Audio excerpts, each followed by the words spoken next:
Well, the essence of trying to plant the seed with other women and helping them to get in touch with their own spirit, their own creativity, and to create something for themselves, to honor themselves as women, to honor themselves as daughters, as sisters, as aunties, as mothers, as grandmothers, to honor that within inside of them, and providing a space and an opportunity to be creative and to help each other. Because the women, when we get together to sew, somebody might have a talent in creating and putting colors together. Somebody might be just learning.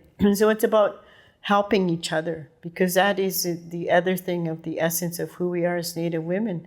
And that's how our relatives were able to survive, because we helped each other. We honored each other's natural gifts and talents, whatever that may be. So it's creating like a small community of helpers. And it's also planting the seed and reminding them how beautiful that they are, how creative that they are.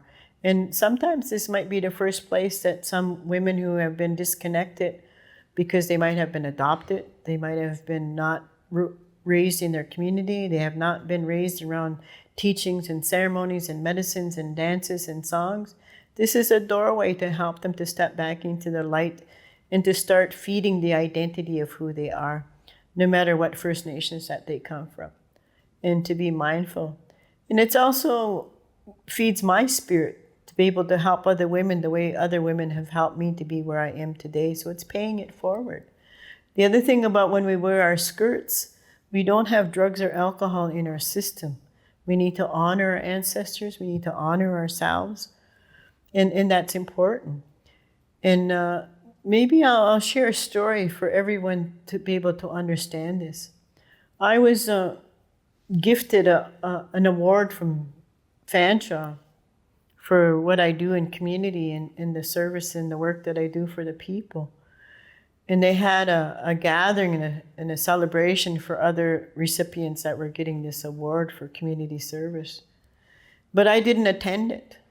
And I didn't attend it because I was going to wear my traditional regalia, which I have my eagle feathers that I wear or that I carry. And they were going to have a gathering, and there was alcohol going to be there. So I told the organizers, I will not be attending. And they're going, well, you can come after the cocktail hour, as they call it. And I says, no, I goes, you don't understand. I will not wear my traditional regalia or have my feathers around alcohol, because that's not our way. And Fanshawe still sits on my grandfather's land, because this is my homeland right here in this territory. So I didn't attend it. But in that, I had a ceremony here, and I invited some people here that know and understand me, and to celebrate the honor that this institution has given to me. So I came here and did ceremony, because that's what's important. Because this award that they gave me, it isn't about me.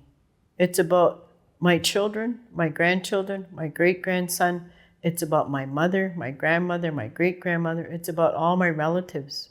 It's about my community. It's about my nation. So those things are important to acknowledge.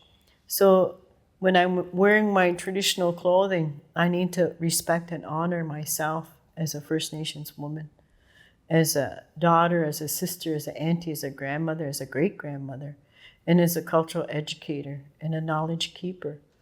So wearing our skirts is very important.